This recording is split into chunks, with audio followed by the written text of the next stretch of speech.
से यहाँ की धरती पवित्र हो गई। आपके तेज को देखकर ऐसा जान पड़ता है जैसे बड़े बड़े ब्रह्मर्षियों की तपस्या स्वयं मूर्तिमान होकर हमारे सामने विराजमान हो। अब आप आज्ञा कीजिए, हम आपकी क्या सेवा करें? राजन, हम आपके द्वार पर एक याचना लेकर आए हैं। तो ब्रह्मचारी, आपकी जो इच्छा हो मांग लीजिए, मैं उसे अवश्य पूरी करूंगा। गाय, सोना, मणि, माणिक, बड़ा घर, संपत्तियों से भरे हुए गांव, हाथी, घोड़े, रथ, जो इच्छा मांग लीजिए, हम वचन देते हैं आपकी हर इच्छा पूर्ण करेंगे। राजन, आपने जो कहा वो आपकी कुल परंपरा के अनुरूप ही है। जिनके गुरु परम तेजस्वी शुक्राचार्य जैसे शक्तिशाली महात्मा हो और जिनके पितामह महाराज प्रहलाद जैसे भक्त और पिता महाराज विरोचन जैसे परमदानी और वीर पुरुष हो, उन्हीं में ऐसी विनम्रता, ऐसी शालीनता, ऐसी दानवीरता के गुण हो सकते हैं। हे असुराज, मैं जानता हूँ कि आप सारे जगत के स्वामी हैं। तीनों लोगों में ऐसी कोई वस्तु नहीं जिसे आप ना दे सकते हो। परंतु शास्त्र कहता है कि विद्वान ब्राह्मण को उतना ही दान स्वीकार करना चाहिए जितना उसे आवश्यकता हो। सो हे राजन, हमें यज्ञशाला के लिए थोड़ी सी भूमि की आवश्यकता है। सो आप कृपा करके मुझे उतनी भूमि दें जितनी मैं अपने पैरों से 3 डग में नाप सकूं, तो बस मैं संतुष्ट हो जाऊंगा। 3 डग भूमि? जी। आपके पैरों से नाप कर 3 डग भूमि? जी।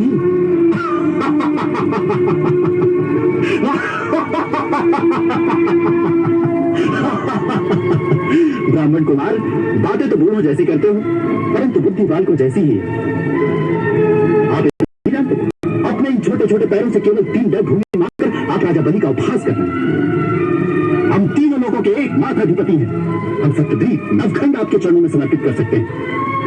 हमसे इतना मांग लो, जीवन में दोबारा किसी और से मांगने की आवश्यकता न पड़े।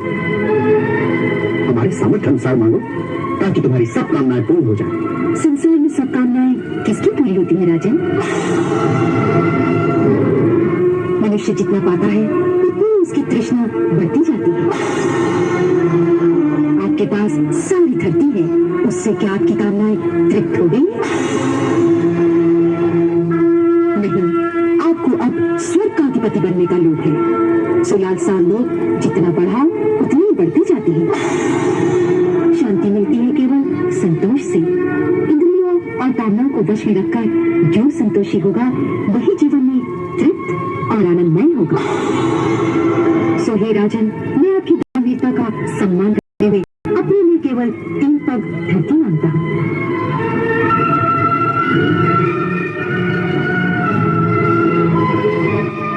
अच्छी बात है, जितनी आपकी इच्छा हो ले लीजिए। तो मंत्रबद्ध होकर दान का संकल्प करिए।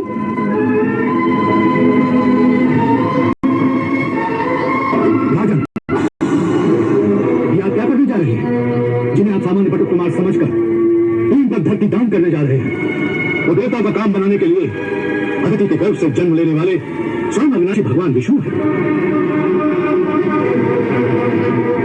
धरती में समस्त ऐश्वर्य सभी कुछ प्राप्त कर लेंगे और इंद्र को दे देंगे।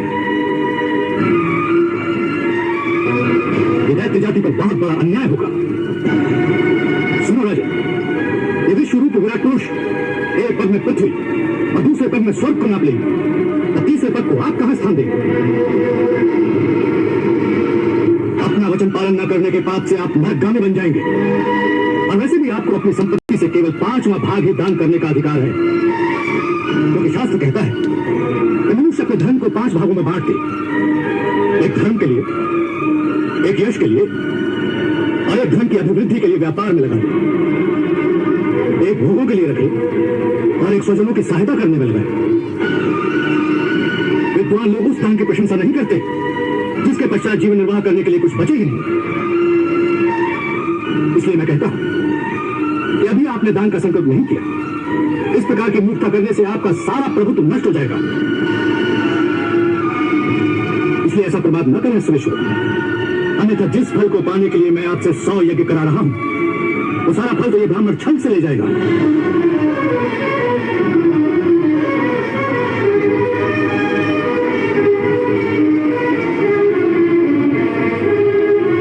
गुरुदेव,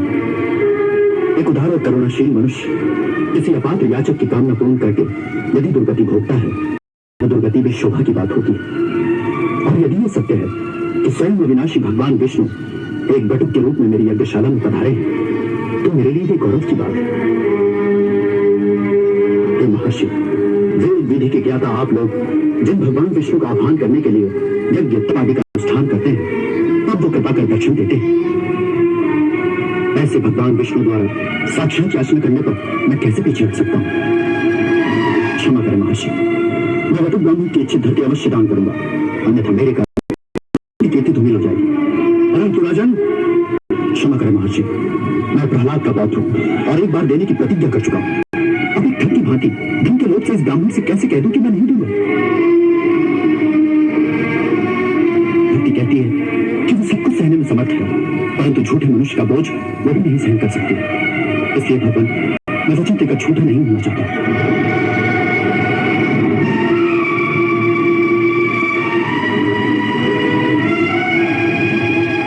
अरे मूर्ख, है तो तू अज्ञानी, परंतु स्वयं को बहुत बड़ा पंडित मानता है।